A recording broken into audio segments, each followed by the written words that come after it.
Este mundo no ha sucumbido, no ha sido hecho pedazos, porque la iglesia de Jesús todavía está aquí.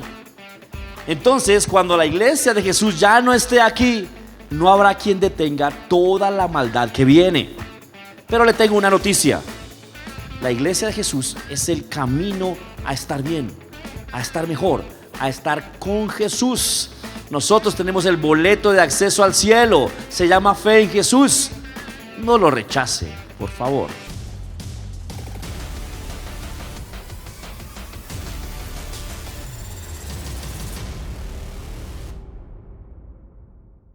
Mis amados hermanos, qué bueno estar conectado con ustedes hoy. Saber que están ahí firmes, creyendo. Leo sus reportes, leo lo que usted escribe en las redes. Acabo de ver un saludo desde Bolivia. Wow, qué bueno eso, desde Bolivia, personas viéndonos. Y hay personas viéndonos en España. Y les cuento esto: las personas que nos están viendo en España ya entraron a CEPCO virtual. Amén. Eso es genial, eso es que Dios está haciendo algo. Ellos están compartiendo la palabra del Señor en España y parece ser que vamos a tener que ir allá más rápido de lo que habíamos pensado. Amén. Muchas personas allá viéndonos en España, ¿ok? No olvide, déjenme volver a hablar de esto. No olvide entrar a CEPCO, ya que me acordé. Aproveche las inscripciones para CEPCO. Recuerde que también hay CEPCO Suba y hay CEPCO en Ciudad Bolívar, ¿sí? Por si le queda más cerca a esos lugares. Y CEPCO en el 20 de julio. Estoy dando clase en este momento allá, el 20 de julio, en el Sosiego. Entonces, vaya a Info, pregunten dónde está el CEPCO y vaya y tome una clase gratis si todavía no ha podido tomar una clase gratis, o ayude a alguna persona que entre ahí. ¿Listo? La importancia de la iglesia. Quiero empezar con Proverbios 14:34. Voy a leer muchos datos, entonces téngame paciencia, por favor, pero quiero dar datos históricos hoy. Proverbios 14:34. La justicia engrandece a la nación, y el pecado es afrenta de las naciones. ¿Por qué empiezo con ese verso? Porque nosotros, la iglesia de Jesús, somos la justicia de Dios caminando. ¿Cuántos saben eso? Efesios dice que nosotros somos la justicia de Dios. Entonces podríamos parafrasear este verso: la iglesia engrandece a la nación y el pecado es afrenta de las naciones. ¿Cuántos saben que se puede decir así? Amén. Ok, quiero, antes de iniciar o avanzar, quiero darle el crédito a mi pastor John. Esas son las notas de la prédica de él.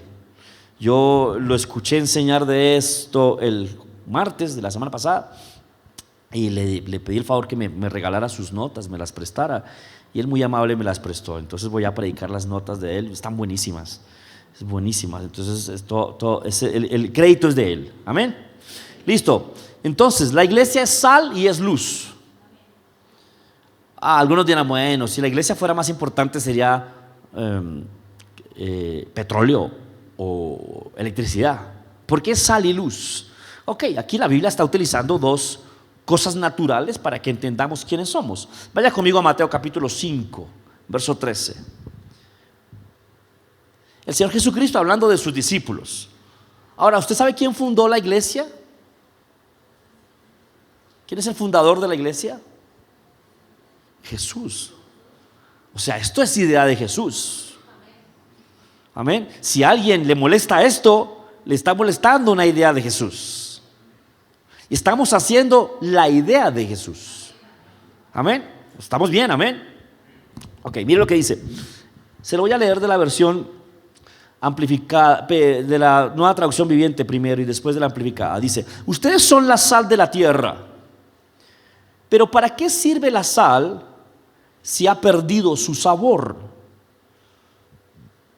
¿Pueden lograr que vuelva a ser salada? La descartarán y pisotearán como algo que no tiene ningún valor. La pregunta entonces aquí, el Señor dice: ustedes, o sea, nosotros somos la sal de la tierra. Ok, entonces si la comparación que Jesús está usando para nosotros es sal, entonces preguntémonos: ¿para qué sirve la sal? ¿O por qué está este verso escrito ahí? ¿Para qué sirve la sal? ¿Para qué sirve la sal si pierde su sabor? Ahora, la sal es utilizada como una especie de condimento, podemos decirlo así, y entonces es utilizado en la cocina. Pero si la sal se daña, no sé si alguna vez, si alguien cocina aquí todavía, si usted se le moja la sal, se daña la sal y usted no puede arreglar la sal, o sea, usted no le echa sal a la sal. ¿Sí entiende eso? Sería una tontería echarle sal a la sal, porque la sal es la que sala y la sal ya no está salando. Entonces, ¿para qué le echa sal a la sal? Más bien, tome la sal con que iba a salar la sal y reemplace la sal que ya no sala. Suena como un trabalengua, ¿cierto? Ok. Resulta que cuando Jesús escribe esto, la sal era utilizada de dos formas. Era utilizada para mejorar el calentamiento de los hornos donde preparaban el pan y, como ya es sabido, era utilizada para preservar alimentos. ¿Okay? Entonces, cuando la sal ya no estaba funcionando, la utilizaban para regarla o esparcirla en los caminos, para que la sal se comportara como una especie de acomodador del barro y de la estepa. En Estados Unidos utilizan la sal para limpiar los caminos cuando hay nieve. ¿Okay? Entonces, cuando la sal ya no sirve para lo que debería servir, entonces sirve para ser puesta en caminos o ser pisoteada. Y ahí está la claridad de ese verso. ¿Okay? Ahora, recuerde que bíblicamente ser pisoteado no es nada bueno. Amén. Ser pisoteado es algo malo. ¿Okay? Ahora, mire cómo dice la amplificada de este mismo verso: vosotros sois la sal de la tierra. Pero si la sal ha perdido su propósito o su sabor, ¿cómo puede hacerse salada? Ya no sirve para nada, sino para ser tirada y pisada afuera por la gente cuando los pastillos están mojados y resbaladizos. Ok, ahora está claro eso, ¿no? Entonces, nosotros somos la sal. Somos para preservar. Entonces, yo sé que usted sabe o ha escuchado que cuando no existían neveras, hay gente que no sabe, que piensan que las neveras venían con la creación, no sé. Cuando no existían neveras, los antiguos tomaban sal para preservar los alimentos. Por ejemplo, la carne, la llenaban de sal y la guardaban en un lugar que no fuera caliente. Y los alimentos se preservaban. Entonces podríamos decir que nosotros, si somos la sal de la tierra, este mundo no se ha podrido porque estamos todavía aquí. ¿Alguien entiende eso? O sea, este mundo no ha sucumbido por la maldad y el desenfreno de los hombres porque todavía estamos aquí.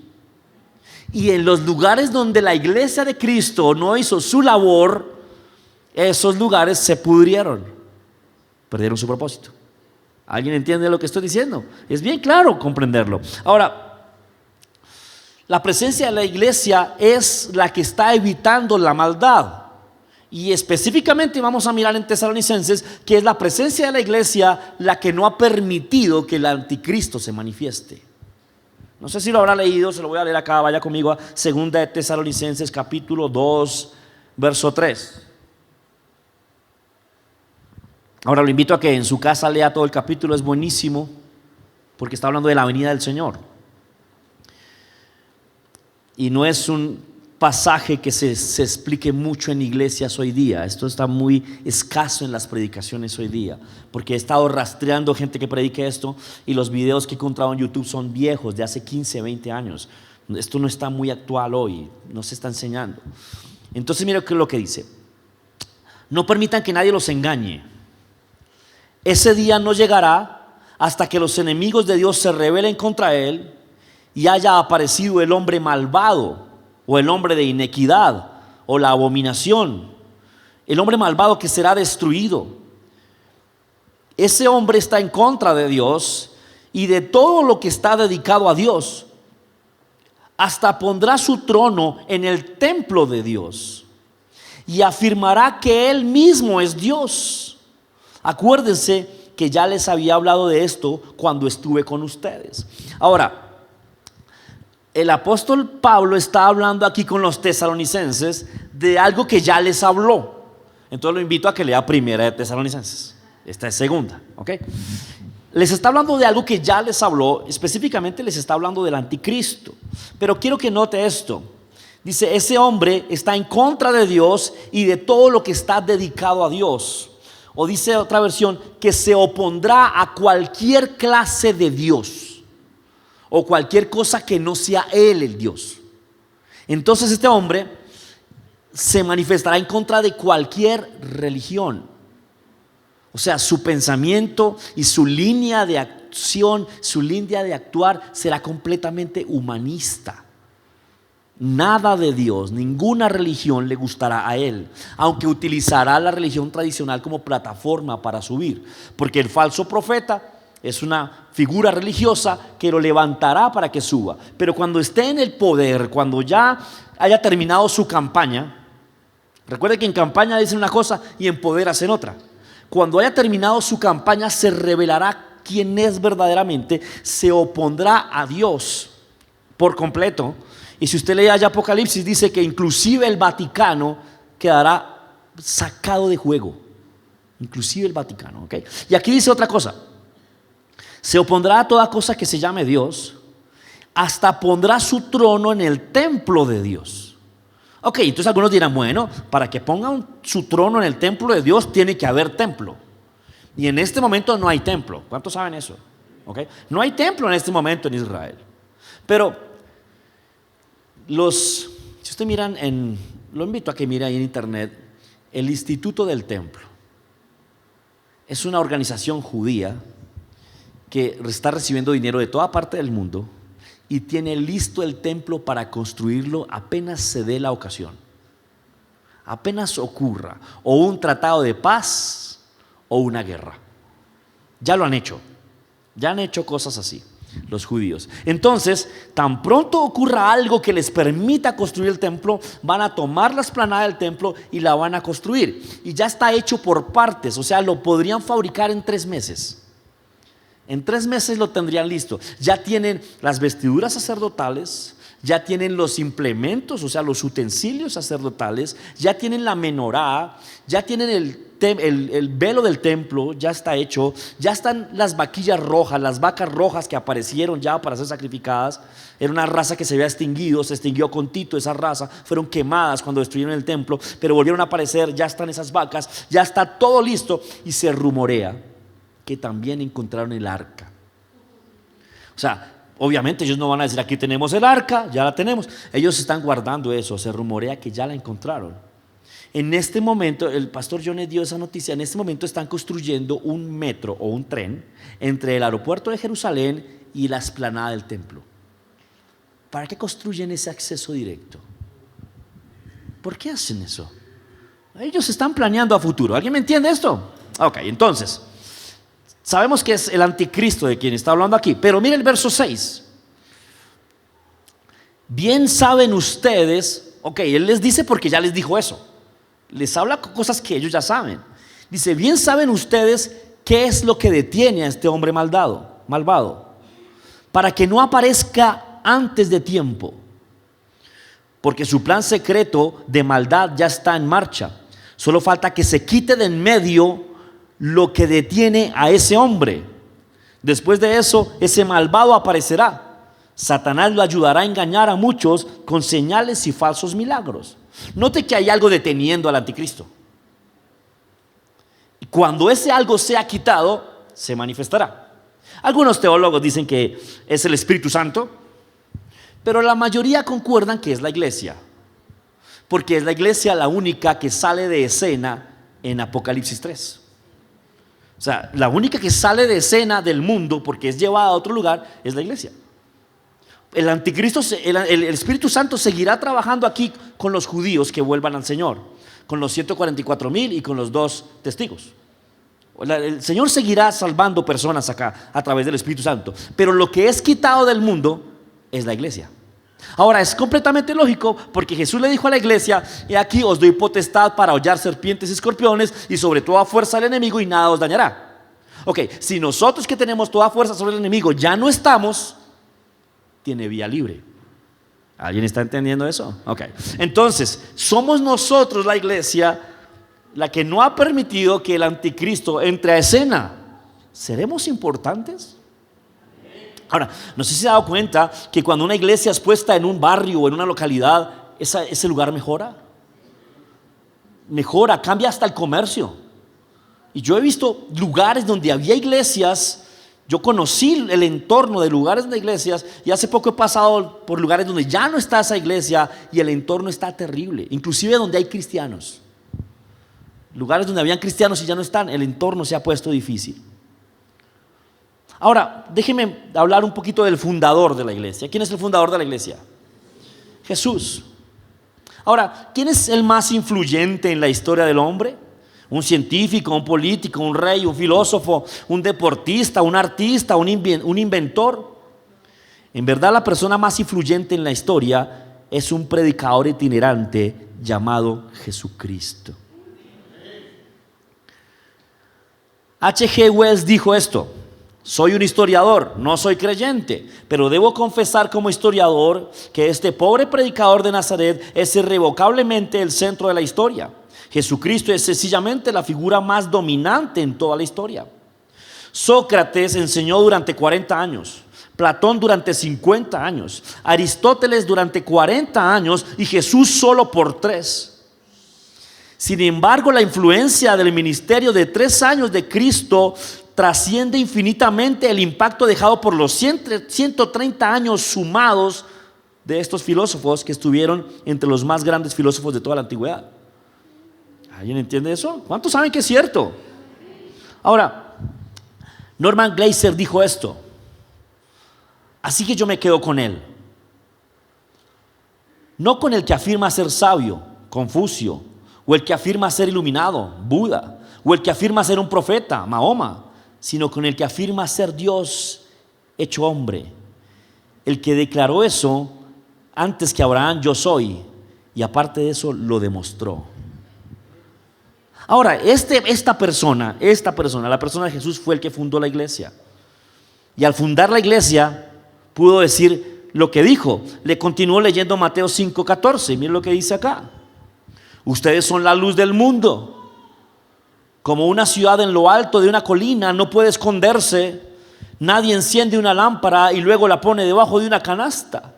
En cambio, la coloca en un lugar alto donde ilumina a todos los que están en la casa. De la misma manera, dejen que sus buenas acciones brillen a la vista de todos, para que todos alaben a su Padre Celestial. Ok, nosotros somos la luz del mundo, pero dice que dejemos que nuestras buenas acciones brillen. O sea, podría estar pasando que, siendo la luz del mundo, nosotros mismos no estemos permitiendo que brillemos. ¿Alguien me está entendiendo? Ok, ahora, una iglesia de Cristo brillando en un lugar alumbra la zona. O sea, lugares con muchas tinieblas, ¿qué les hace falta? La iglesia de Cristo. Ahora, Jesús y su iglesia han cambiado el mundo para bien más que cualquier otro en la historia de la humanidad. Déjeme ponerle un ejemplo: los derechos de las mujeres. Los derechos de las mujeres que supimos que están vigentes hoy. A través de la historia, las mujeres fueron maltratadas, abusadas, pero Jesús ministraba a las mujeres y hablaba con mujeres y atendía a las mujeres. ¿Recuerda la actitud de Jesús cuando una mujer fue sorprendida en el acto mismo del adulterio? ¿Qué hizo Jesús? La redimió, la salvó. Gálatas 3:28 dice: ya no hay judío ni griego, ya no hay esclavo ni libre, no hay hombre ni mujer, porque todos vosotros sois uno en Cristo Jesús. Las sociedades que permitieron el cristianismo leían este versículo, y al leer este versículo empezaron a entender y a darse cuenta que no podían darle un valor menor a la mujer, porque Jesús dijo: ya no hay varón ni hembra, somos uno en Cristo Jesús. Entonces ya el Espíritu Santo lo redarguía cuando le decía a una mujer: usted no predica porque usted es mujer. El Espíritu Santo le decía: ¿acaso no leíste que ya no hay diferencia? Y los hombres de Dios empezaron a redarguirse, hasta tal punto que le concedieron el voto a la mujer. Ahora, este verso de Gálatas 3:28 y en sí lo que dijo Jesús es la primera vez que en la literatura aparece este principio: hombres y mujeres son iguales. El primer texto o la primera obra literaria que le da a la mujer el mismo valor que el hombre fue la Biblia. Ahora la iglesia del Señor ha sido inundada con mujeres, estamos llenos de mujeres, hasta el punto que en algunos momentos la iglesia fue criticada porque decían que era una iglesia solo para mujeres. ¿Qué hizo la diferencia? Pues Jesús trató a las mujeres con dignidad, con respeto, con amor puro, muy diferente a lo que ocurría en las sociedades atrás. Aunque lo criticaran a él, ministró a las mujeres. Aunque lo tuvieran mal visto, ministraba a las mujeres. ¿Recuerda cuando se encontró con la mujer, con la samaritana en el pozo de Jacob? Cuando se encuentra con la samaritana en el pozo de Jacob, a sus discípulos les sorprendió que estuviera hablando con una mujer y que fuera samaritana. Eso era cosa rara. Wow. ¿Se acuerda cuando Marta y María lo invitaron a su casa? La labor de Marta y María era cocinar. Eso era lo que tenían que hacer, cocinar según la cultura. Pero María no quiso cocinar, sino que quiso escuchar. En las sinagogas, las mujeres no podían sentarse adelante. Se sentaban adelante los maestros, los principales, después los niños, después los esclavos varones y después las mujeres. Una mujer no tenía oportunidad de estar a los pies de un maestro nunca. Y Jesús va a la casa de Marta y María y María se sienta a los pies de él. Y Jesús le dice: esto no le será quitado. Amén. Es el cristianismo el que hizo eso. Ahora recuerde que las mujeres fueron los primeros testigos de la resurrección. ¿Usted cree que eso fue casualidad? Fue fríamente calculado. Dios no tiene casualidades en su palabra. Ahora, en el mundo romano las mujeres tenían un menor valor que los hombres, inclusive eran consideradas una propiedad. Pero cuando el cristianismo invade el mundo romano, las mujeres llegan a tener un lugar. Es más, la idea de que el hombre debe ser fiel a una sola mujer nació en Cristo. Nació por Cristo. Nació en el Nuevo Testamento.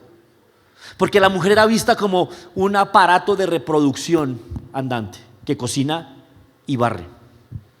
Entonces un hombre, según sus capacidades económicas, podría adquirir varios aparatos de reproducción que barran y cocinan. Pero Jesús fue el que dijo, por medio del apóstol, marido de una sola mujer.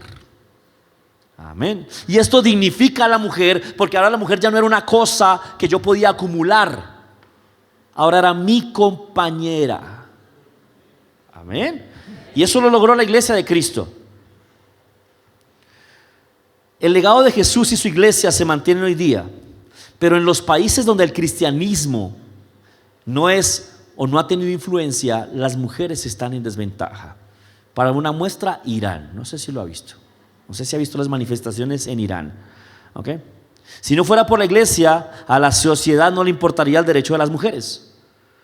El amor sacrificial de Jesús hacia las mujeres sin duda ha hecho que el planeta sea un lugar mejor para ellas. Amén. Otra cosa que hizo la iglesia, los derechos de los niños. Rescató los derechos de los niños. Ahora, Jesús amaba a los niños. ¿Cuántos saben eso? En el mundo antiguo, es más, si usted lo puede leer en la Biblia, un niño no tenía derechos ni posición hasta tener la mayoría de edad. Entonces, si un niño se moría, se murió, hagamos otro. No tenían ninguna pérdida ahí. Es más, ¿quiénes eran los mayormente sacrificados a Baal o a Dagón o a Astarot? Niños. Es la Biblia la que dice: no hagas pasar a tus hijos por el fuego. Es la Biblia la que dice: bendito el fruto de tu vientre. Es la Biblia la que dice eso. Los primeros orfanatos fueron hechos por cristianos. Es más, los niños llegaron a ser considerados personas por Cristo. Fue Jesús el que dijo: dejen los niños venir a mí, porque de ellos es el reino de los cielos. Amén. Y no alcancé a tener el dato ahí, pero los milagros que han ocurrido por cristianos que han levantado orfanatos son asombrosos. El núcleo familiar fue la iglesia de Cristo la que lo estableció. Por eso, para que el anticristo gobierne, para que se posesione toda su maldad, el peor enemigo es la iglesia de Cristo. El peor enemigo de su nueva idea de familia, de su nueva idea de sociedad, es la iglesia de Cristo. Es el peor enemigo para ellos. El núcleo familiar fue restablecido o establecido por Dios. Mire Efesios 5:22, se lo voy a leer. Dice: las casadas estén sujetas a sus propios maridos como al Señor. Maridos, amad a vuestras mujeres así como Cristo amó a la iglesia y se entregó a sí mismo por ella. Y en el capítulo 6 verso 1 dice: hijos, obedeced en el Señor a vuestros padres, porque esto es justo. Note que estableció el núcleo familiar: la cabeza, el varón, la esposa y los hijos. Pero tengo que ser claro ahí, porque las enseñanzas de Jesús no permiten que nadie ejerza dominio sobre otra persona, pero establece líderes y cabezas. Ahora, las enseñanzas de Jesús fueron las que establecieron la familia como la institución más importante de la sociedad. Las mujeres no son esclavas, no pueden ser tratadas como esclavas, porque de eso las redimió Jesús, pero tampoco gobiernan en la casa, deben respetar a sus maridos. Ahora, los hombres no pueden maltratar a sus mujeres. El mandamiento de Dios a los hombres es amarlas. Y aquí las mujeres deberían estar felices, porque ¿cuántos hombres han sido duros, toscos, crueles, sin compasión, sin ternura, hasta que llegan a Cristo? Y leen esto y por amor a Cristo dicen: bueno, voy a hacerlo, Señor. Amén. Lo hace conmigo. El Señor me dice: trata mejor a tu esposa. Yo: pero ya la trato bien. Pues hazlo mejor todavía. Y recuerdo una noche que me dijo, y he fallado varias veces a eso, pero vuelvo y lo intento. Me dijo: haz que ella se sienta la mujer más especial para ti. Y a veces fallo a eso y otras veces vuelvo y lo intento, pero fue él el que me lo dijo.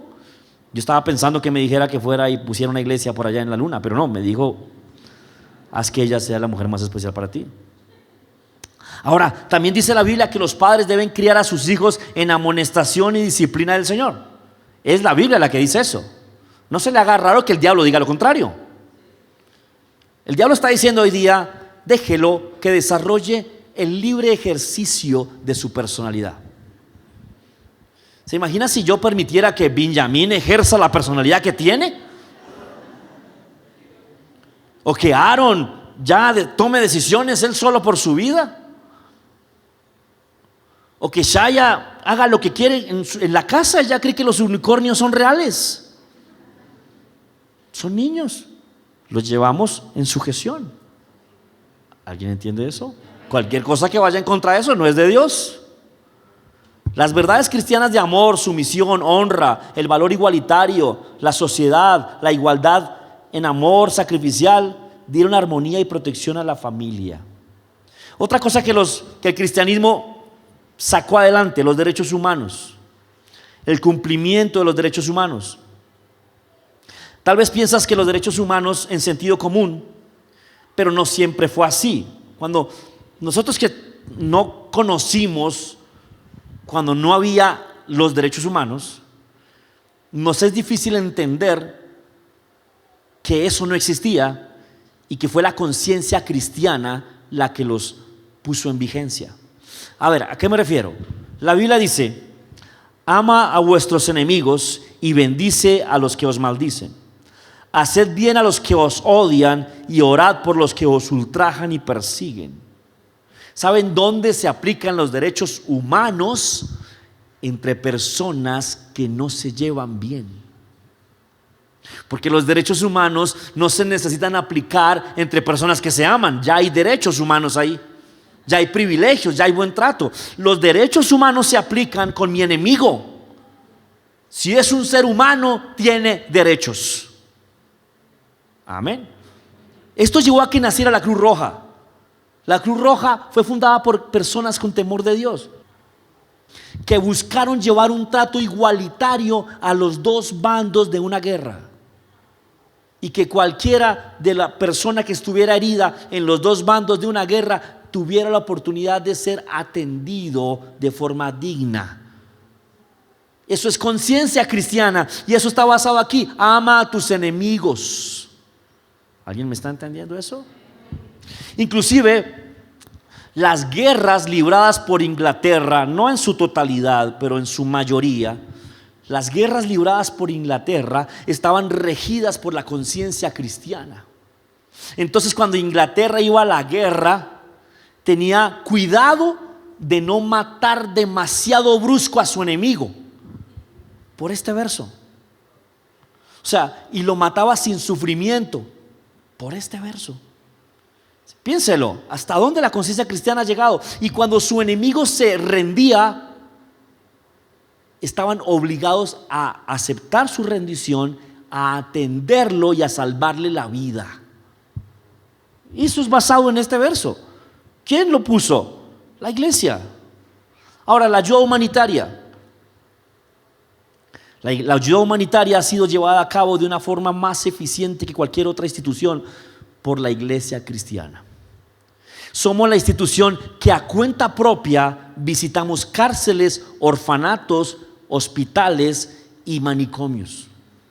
Somos la iglesia cristiana. Con recursos propios, nadie nos da dinero para eso. Y es la iglesia cristiana la que visita esos lugares. Mira lo que dice Lucas 14:13. Dice: cuando hagas banquete, llama a los pobres, a los mancos, a los ciegos y a los cojos. ¿Qué es eso? Diga conmigo, ayuda humanitaria.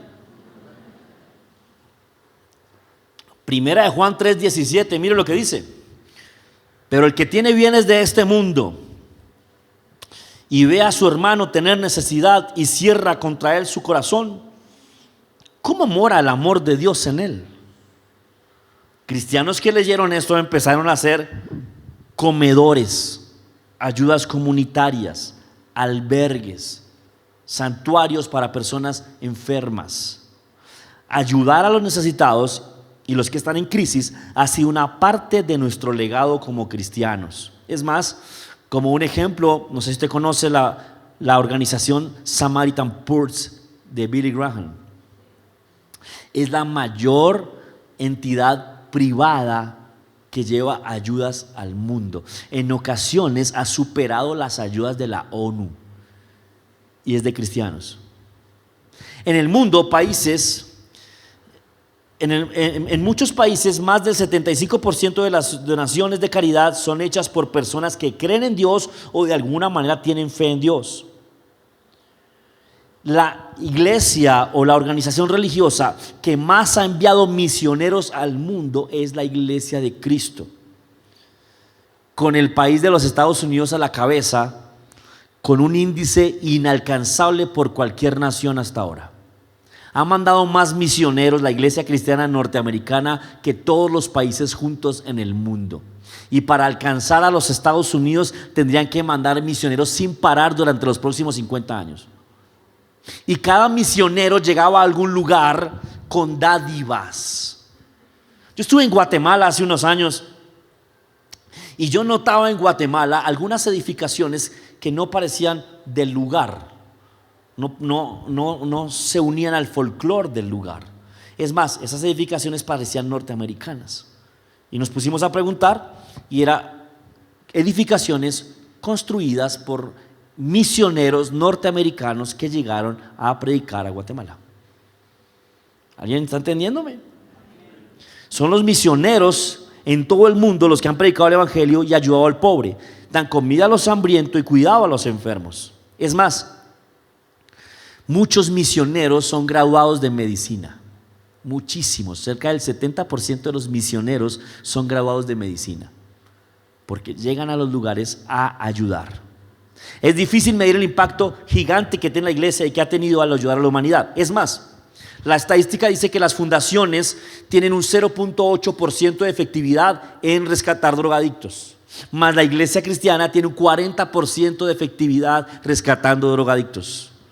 Rescatándolos bien, no cambiándoles una adicción por otra. Es dejándolos nuevos en Cristo Jesús. Amén. La educación, algunos dirán que la educación es un enemigo de la iglesia, pero no fue así siempre. ¿Sabe que la educación llegó hasta donde llegó por los cristianos?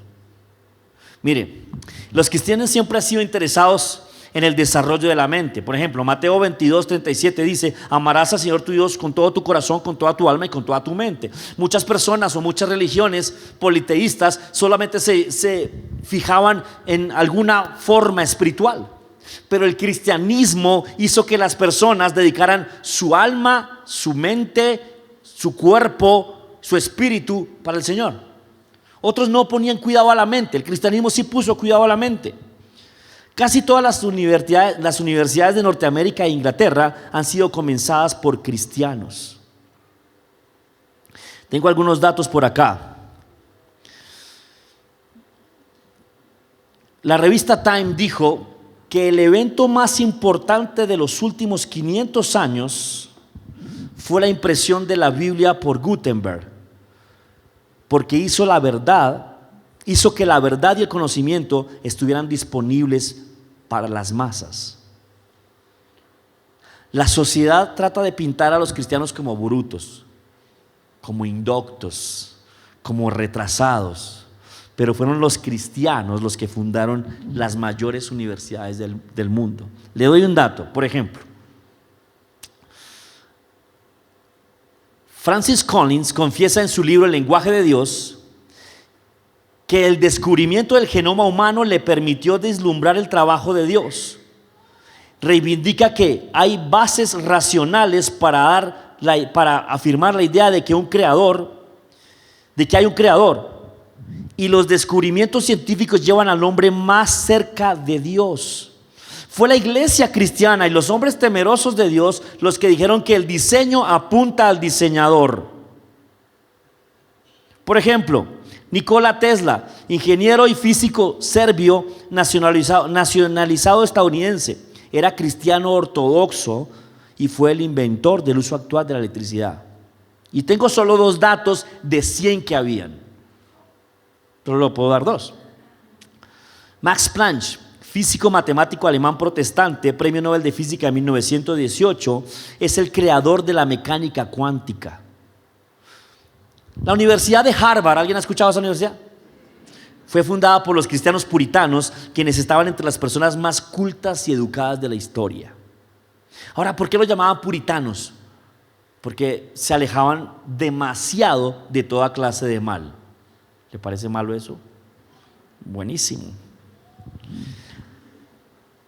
Hacia el cambio de siglo, en 1701, los cristianos de la región de Connecticut fundaron la Universidad de Yale.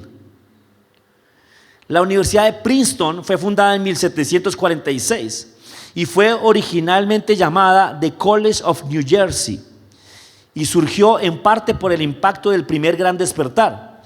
También retuvo su vigor evangélico por más tiempo que cualquier otra escuela cercana. De hecho, los directores de Princeton fueron creyentes hasta al menos comienzos del siglo XX, como también muchos de sus profesores. Ahora, fueron universidades que nacieron para Dios, que empezaron en Dios y se apartaron del Señor, o sus fundadores murieron. Pero la Universidad de Princeton es la que más lejos llegó con directores y profesores cristianos, hasta comienzos del siglo XX. Cuando las iglesias de Filadelfia negaron el acceso público al gran evangelista George Whitefield, lo forzaron a él a predicar al aire libre. Algunos de los admiradores de él, entre ellos Benjamin Franklin, decidieron elegir un edificio para acomodar las grandes multitudes que venían a escucharlo. La estructura que construyeron para recibir la gente que lo escuchaba después se convirtió en la Universidad de Pensilvania. Ahora, ¿aquí hay alguien que haya sido transformado por Jesús? Amén. Con eso nos bastaría. Amén. Con eso nos bastaría. Pero no tengo tiempo para hablar, por ejemplo, del gobierno civil. El gobierno democrático que hoy disfrutan los países libres está basado en la Biblia, está basado en Romanos 13. El libre mercado, el poder comprar y vender libremente, está basado en Colosenses 3:23. Y sabemos que Dios frecuentemente nos viene dando ideas de negocio, y bendice nuestros negocios. Es más, y promueve que seamos dueños de negocio. Amén. sin contar las artes. Oh Dios, cuánto nos falta. Le leo este último dato y ya termino. Francis Schaeffer señaló en su libro ¿Cómo deberíamos vivir entonces?, que la venida de Cristo influyó más en las artes y que antes del nacimiento de Cristo la música se tocaba en acordes menores, mostrando lo incompleto y la falta de armonía de la vida. Después de la muerte y resurrección de Cristo, trajo plenitud a individuos y naciones. La gente comenzó a crear música de acordes y los artistas empezaron a hacer obras realistas que se destacaron por su belleza. Recuerde que es la reforma cristiana la que le da origen al renacimiento y finaliza con el oscurantismo. Es la reforma cristiana. Es más, el arte encontrado por los antiguos o los tótem encontrados por los indígenas siempre eran con representaciones de pseudoanimales o pseudohumanos, con caras fieras y temerarias.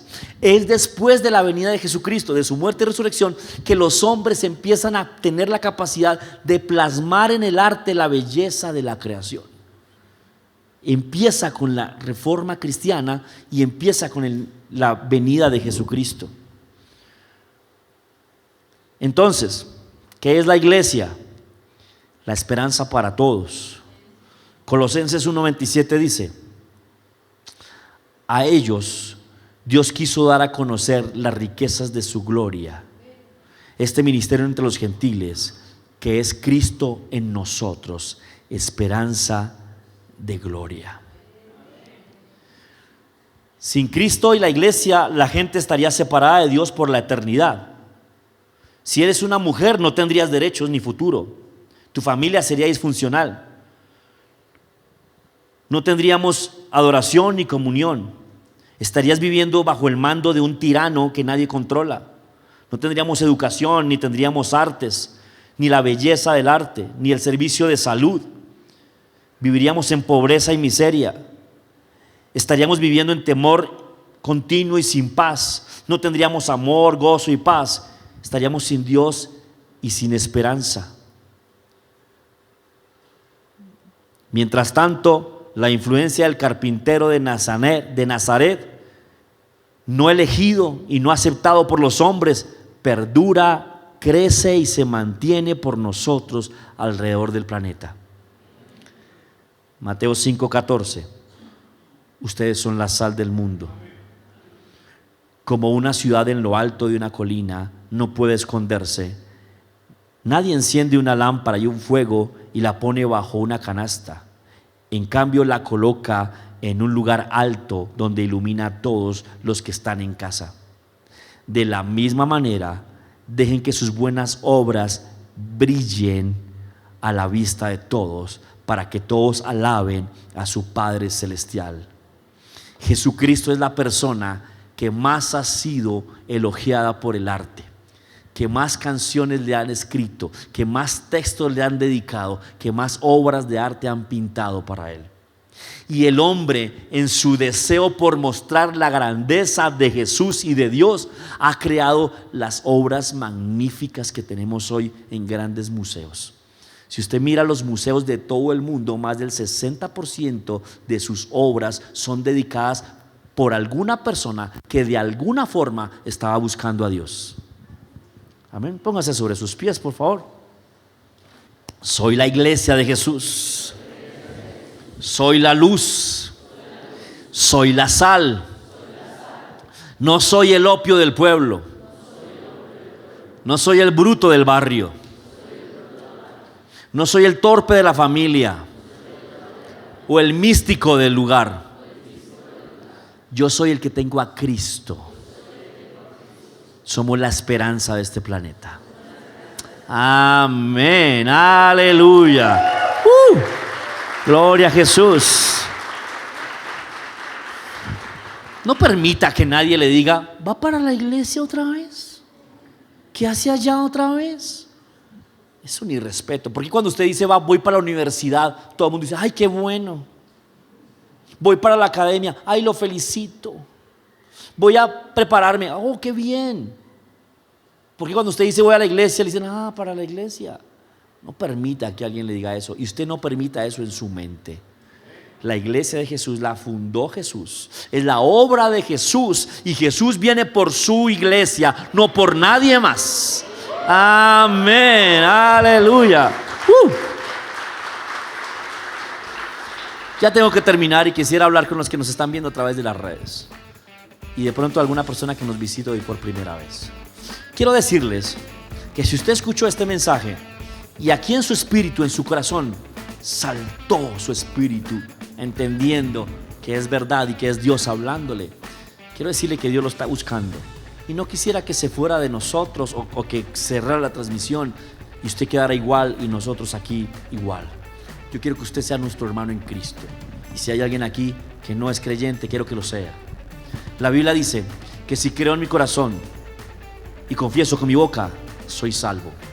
Si usted que me está viendo a través de las redes o alguien aquí ha creído en Jesús, quiero que haga esta oración de fe conmigo. Vamos a decirle a todos, digan esto conmigo. Señor Jesús, acepto lo que hiciste por mí en la cruz y declaro con mi boca que tú eres el Señor, que tú eres el Dios verdadero, que desde hoy en adelante pongo en ti mi confianza y acepto tu perdón. Recíbeme ahora y ven por mí, Señor. Amén, aleluya. Si alguien acá hizo esa oración por primera vez o alguien allá conectado hizo oración por primera vez, usted ahora es un cristiano, hijo de Dios. Usted es la niña de los ojos de Dios. Si usted creyó en Jesús, por favor déjenoslo saber en las redes sociales. Escriba a nuestros números que aparecen en pantalla o escriba a nuestra red social por donde nos está viendo. Déjenos saber qué está haciendo Dios en su vida y comparta este video. Si nos sigue por YouTube, suscríbase y active la campanita para que no se pierda el contenido que subimos entre semana. Mis amados hermanos, nos vemos la próxima semana. Dios los bendiga.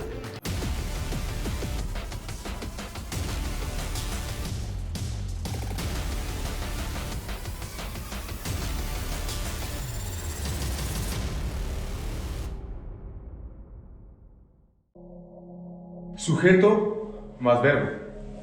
El. ¿Otra vez? Qué pena, perfecto. Siga. Le estaba diciendo, el verbo se divide en dos: regulares y verbos irregulares. Los regulares son los que terminan en id. Profe, ¿se pueden leer cuentas de hadas en clase?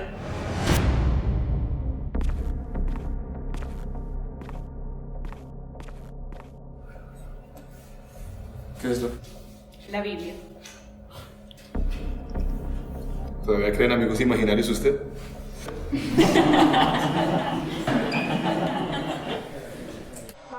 Los verbos irregulares son los que aparecen en su libro.